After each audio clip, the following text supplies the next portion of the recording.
Hello दो नमस्कार, सत श्री अकाल, आदाब, राम राम, सलाम वालेकुम। और दोस्तों कैसे हैं आप सब? उम्मीद करते हैं कि बहुत अच्छे होंगे भाई।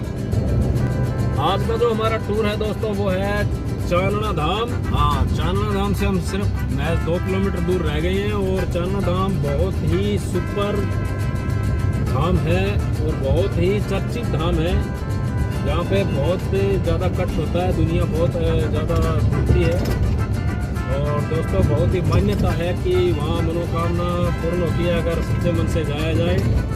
तो चानना धाम आज का जो दिन है वो सावन का मंगलवार है और आज पूर्णमासी है बहुत बड़ी। तो पूर्णमासी के दिन हम आज चानना धाम बाबा के दर्शन करने जा रहे हैं और इसके बाद हम आपको लेके चलेंगे गंगानगर, हमारे जिले गंगानगर के अंदर अंध विद्यालय का आपको भ्रमण करवाएंगे। तो दोस्तों प्लीज़ ज़्यादा से ज़्यादा लाइक कर दो, शेयर कर दो, सब्सक्राइब कर दो और कमेंट जरूर कर दिया करो यार। आपका कमेंट और आपका लाइक आपको पता है हमें बहुत हौसला देता है यार। आपका प्यार जो है ना वो बस आप बांट दिया करो भाई साहब, बताइए तो।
ओम नमः शिवाय, हर हर महादेव, भोले भंडारी, जय बजरंग। ये देखो बहुत आलीशान है भाई वास्तव में।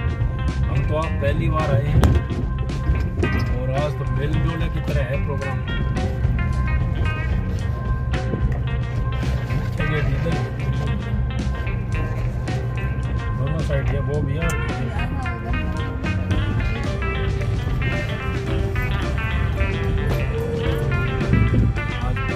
है दोस्तों और ये देखिए छोटा सा बाजार लगा हुआ है।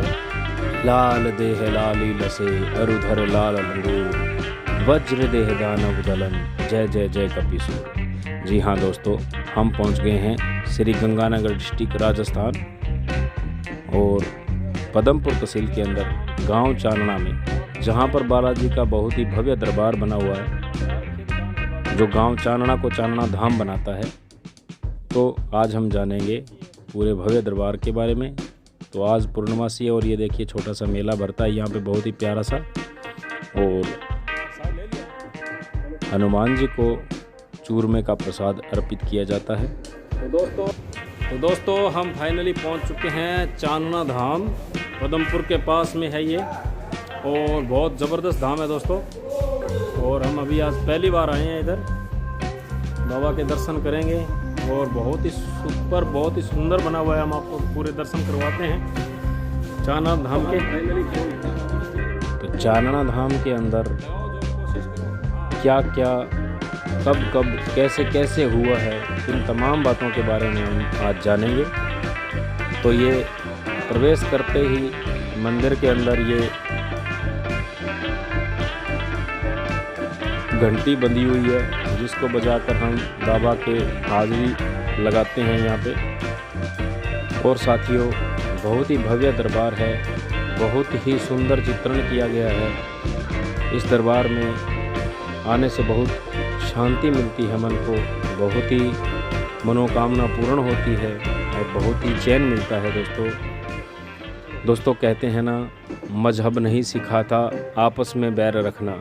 जी हाँ साथियों, हिंदू, मुस्लिम, सिख, ईसाई, किसी के भी धर्म को उठाकर देख लीजिए, उस धर्म के अंदर, उस ग्रंथ के अंदर, पुराण के अंदर, गीता के अंदर कहीं भी आपको ये नहीं मिलेगा कि जीव को जीव का दुश्मन हो जाना चाहिए या जाति विशेष का दुश्मन हो जाना चाहिए, कोई छोटा है कोई बड़ा है, ऐसा कुछ नहीं है। क्योंकि हम सब ईश्वर की औलाद हैं, जो भी धरती पे जीव है सब ईश्वर की औलाद है। तो हमें इन मंदिर, मस्जिद, गुरुद्वारा, गिरजाघर सभी से, इन धार्मिक स्थलों से हमें ये सीख मिलती है साथियों कि हमें जीवन में किस तरह से हमारा जीवन जीना चाहिए, समाज में किस तरह से हमें रहना चाहिए और हमारे जीवन की हकीकत क्या है। बहुत कुछ सीखने को मिलता है साथियों। जैसे आज हम इस भव्य दरबार में आए हैं चानना धाम में, तो चानना धाम के अंदर आप देखोगे बजरंगबली की महिमा है, बजरंगबली के कारनामे, बजरंगबली के जो कर्म थे, उन्हीं सभी का विवरण मिलेगा। तो इनसे हमें सीखने को बहुत कुछ मिलता है दोस्तों, कि अगर निस्वार्थ प्रेम भावना रखनी है तो बजरंगबली जैसी होनी चाहिए,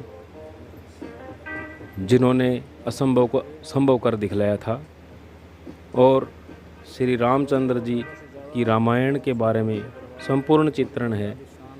अब रामायण को लिखने वाले वाल्मीकि जी जो एक बहुत बड़े डाकू थे, और जब उनका हृदय परिवर्तन हुआ तो देखिए उन्होंने रामायण रच डाली।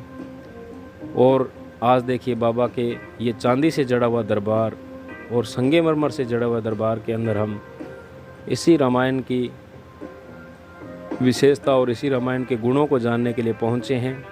तो चलिए दोस्तों देखते हैं, कितना प्यारा दरबार है। देखिए कितना आनंदित और कितना ही हर्षो उल्लास के साथ हमारा मन एकदम से प्रसन्न हो गया है। देखिए साथियों, रामायण के अंदर जिस तरीके से हमारा ये धर्म सिखाता है कि रामायण के अंदर जैसे रामचंद्र जी ने अपना किरदार निभाया, निस्वार्थ भाव से सत्य का साथ देते हुए, जिन्होंने तमाम प्रकार के दुखों को सहा, और माता सीता जैसी पतिव्रता नारी का भी इसके अंदर कितना योगदान रहा, और उन्होंने किस तरह से अपना कर्तव्यनिष्ठ होकर के अपना धर्म निभाया। और भाई का जो धर्म था वो लक्ष्मण जी से कितना हमें सीख मिलती है, कितना सीखने को मिलता है साथियों।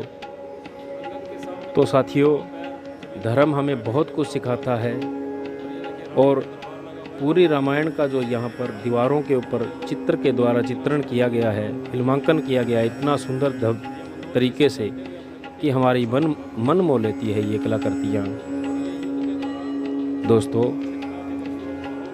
ये हमारी रामायण हमें ये सिखाती है कि हमें सत्य को हमेशा जीवित रखना चाहिए और अन्याय के विरुद्ध हमें लड़ना चाहिए, और हमें हमारा कर्म हमेशा सत्य के साथ करते रहना चाहिए निस्भाव से। राम जी ने सबरी के बैर खा करके ये सिद्ध कर दिया कि कोई छोटा बड़ा, कोई ऊंच नीच नहीं होती है। तो ये हमें सीखना चाहिए। रावण के माध्यम से हमें ये सीख मिलती है कि हमें क्रोध, गुस्सा, ईर्ष्या, घमंड, अहंकार इनमें चूर होकर हमें अपने जीवन को नष्ट नहीं करना चाहिए, क्योंकि इन जो दुर्व्यसन है इनकी अंत जो है बहुत ही भयंकर होता है और अंतिम कहानी इनकी बहुत विनाशकारी होती है। जैसे बजरंगबली के दरबार में ये 10 नामों का जो पोस्टर लगा हुआ है, इन 10 नामों के पीछे साथियों 10 कहानियाँ हैं जो बजरंगबली ने पूर्ण करते हुए निष्ठा के साथ पूरी की है और उन्होंने सीख दी है हमें।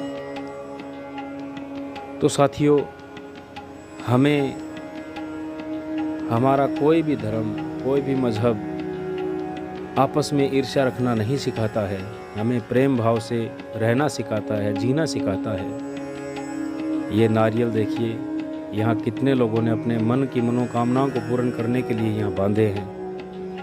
उन्होंने कितने अपने सच्चे मन से बांधे होंगे और कितनी उनकी आस्था रही होगी।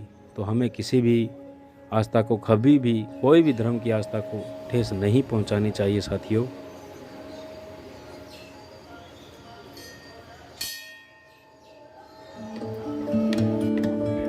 ये जो आप प्रकृति की आभा और ये सुंदर हरे भरे 7 रंगों से सुसज्जित पेड़ पौधे देख रहे हो, ये हमें सीख देते हैं, ये ऊंची ऊंची इमारतें हमें सीख देती हैं कि जीवन को अगर आप इस तरह से प्यार से जिएंगे तो बहुत ऊंचाइयों को छुओगे और बहुत अच्छे से अपना जीवन निर्वाह कर पाओगे।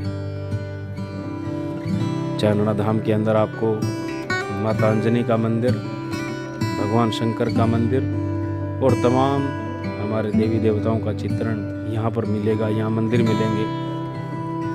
दोस्तों, मन में आस्था रख करके सच्चे भाव से अगर भक्ति की जाए तो भगवान बिल्कुल सुनते हैं और बेड़ा पार करते हैं।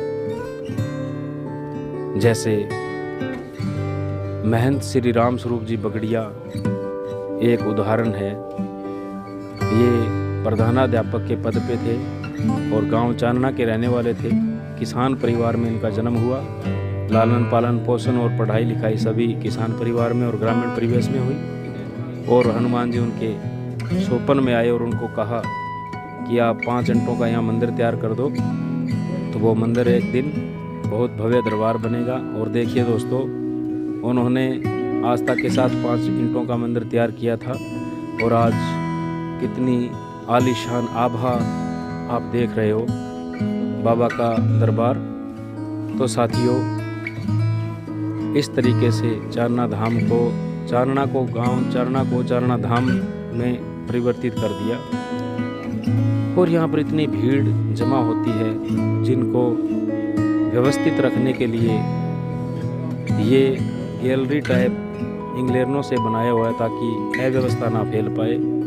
और बहुत ही व्यवस्था और बहुत ही साफ सफाई का ध्यान रखा गया है। धर्मशालाओं का निर्माण हुआ है, कोई दूर से मुसाफिर आता है तो रहने के लिए।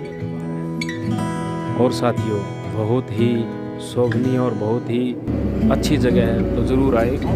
साथियों, हम फाइनली चल दिए हैं वापस और अभी टूर जो रहेगा वो रहेगा गंगानगर के लिए। तो दोस्तों, प्लीज़ एक रिक्वेस्ट है, ज़्यादा से ज़्यादा शेयर कर दिया करो और लाइक कर दिया करो और कमेंट कर दिया करो, क्योंकि आपका कमेंट और आपका लाइक हमारा हौसला बुलंद करता है। अगर चैनल पे नए हो तो चैनल को सब्सक्राइब कर लेना और ज़्यादा से ज़्यादा शेयर करना। हमारे चैनल में आपको पशुओं के ट्रीटमेंट संबंधी वीडियो भी बहुत ज़्यादा मिलेंगे, तो किसान भाई उनका भी फ़ायदा उठाएं अच्छे से अच्छे। हरे लो बालाजी माने थारो, हे कष्ट निवारो, ये पधारो हमारे आंगणिए पधारो।